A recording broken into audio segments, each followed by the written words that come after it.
Tout d'abord, que suis-je? Je suis de toute évidence cela qui est conscient de mon expérience. Je suis conscient de mes pensées, je suis conscient de mes sentiments, je suis conscient du bruit des vagues, de la vue sur la mer, je suis conscient du goût du thé, je suis conscient de la vue de cette pièce, je suis conscient,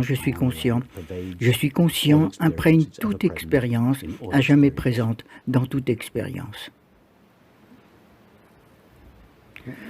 Pourquoi cela m'a pris 20 ans pour reconnaître ce simple fait? Ce que je suis essentiellement, c'est simplement la présence de la conscience. Je ne peux vous dire, c'est juste la préparation dont j'ai eu besoin. J'étais occupé à calmer mon mental, ce genre de pratique. Donc, à un moment donné, cette reconnaissance s'est tout d'abord présentée à moi très clairement. Simplement, je suis cela qui est conscient de mon expérience. Cela par quoi toute expérience objective est connue, mais qui lui-même ne peut être connu en tant qu'objet. Et c'était si simple, c'était si évident. Vous n'avez pas besoin de 20 ans de préparation pour comprendre cela. Vous pourriez dire cela à n'importe qui dans la rue, et s'il est ouvert et désireux d'explorer son expérience, cela ne prendrait pas longtemps. Ensuite, la deuxième question qui, d'une certaine manière, découle inévitablement de cette première découverte est, d'accord, ce que je suis essentiellement est conscience. Mais quelle est la nature de cette conscience? Il me semble qu'elle soit localisée ici, dans ma tête, effectuant le processus de pensée, regardant à travers mes yeux et le ressenti à l'intérieur. La deuxième exploration n'est pas aussi directe que la première. La première est relativement simple. Oui, c'est évident. Ce que nous appelons je, ce que nous avons appelé je, toute notre vie, est cela qui est conscient de toutes ces expériences changeantes. Et cela nous semble si évident. Pour commencer, ce que je, c'est être conscient. La présence de la conscience est localisée dans le corps et en partage les limites. Par exemple, nous fermons les yeux et nous ne pouvons plus voir le monde. Alors nous pensons, oh, mais dans ce cas, c'est évident que quel que soit cela qui voit le monde, doit être situé derrière mes yeux. Je les ferme, je ne vois plus le monde, cela semble parfaitement logique. De croire est plus important de sentir que je vis ici, derrière les yeux, derrière les oreilles. Dans ce ressenti, donc cette investigation de la nature de la conscience ou conscience-présence est une autre étape ou une seconde étape après la reconnaissance « je suis la conscience ». Et cela a pris du temps, une période qui a duré plusieurs années. Lorsque j'ai rencontré mon maître la première fois, il y avait cette très intense et j'étais très impliqué. Vous savez, à chaque moment de libre que j'avais, l'exploration, quelle est la nature du connaître par laquelle je connais mon expérience? Il semble qu'il y ait des preuves du fait qu'il soit temporaire et fini. En d'autres termes, il semble qu'il y ait des preuves de ce que cela partage la destinée et les limites du corps. Mais lorsque je recherche cette preuve, lorsque je regarde cette expérience non objective de simplement être conscient, je ne trouve aucune qualité objective là. C'est une expérience indubitablement. Chacun d'entre nous sait je suis conscient.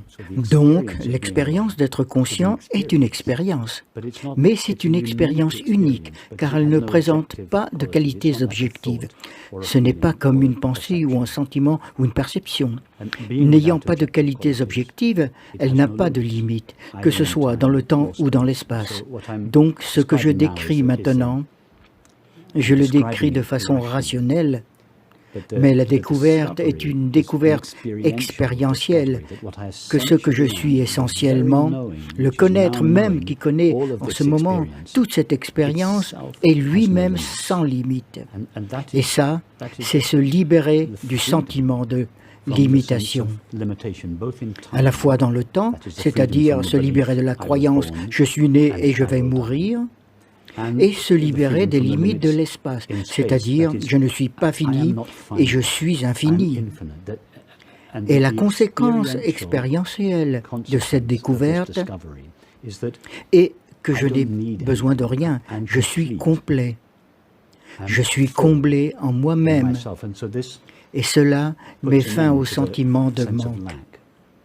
Alors ces deux découvertes, je ne suis pas localisé dans le temps, je n'apparais ni ne disparais, je ne suis pas né et je ne vais pas mourir, cela met fin à la peur de la mort.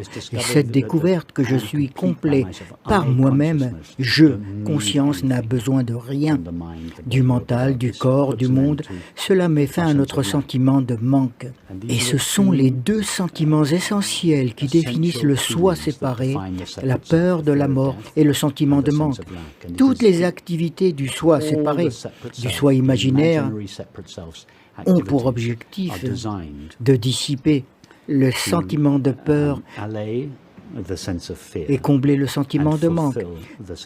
C'est ce que chaque personne qui croit être un soi séparé est en train de faire dans sa vie. Donc, cette reconnaissance que je suis est à jamais présente et n'a pas de limite, procure de nouvelles bases à partir desquelles penser, sentir, se relier, percevoir et agir. Et cela, la découverte, je suis la conscience, est une découverte. Elle ne se développe pas. Juste je suis, de toute évidence, cela qui est conscient, puis la reconnaissance que cela qui est conscient n'a pas de limite est également une expérience non objective. C'est une reconnaissance. Oh oui, bien sûr, c'est si évident. Ce que je suis essentiellement, la connaissance avec laquelle je connais mon expérience est illimitée. C'est une reconnaissance. Vous ne pouvez pas revenir en arrière.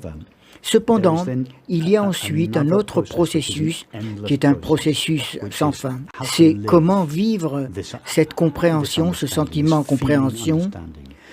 Comment cela affecte notre façon de penser, la façon de sentir, la façon de percevoir, la façon d'agir, la façon d'être en relation avec les autres.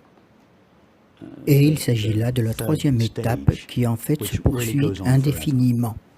Cette colonisation de l'intégralité des champs de l'expérience, pensée, sentiment, sensation, activité, relation, perception, c'est un processus sans fin.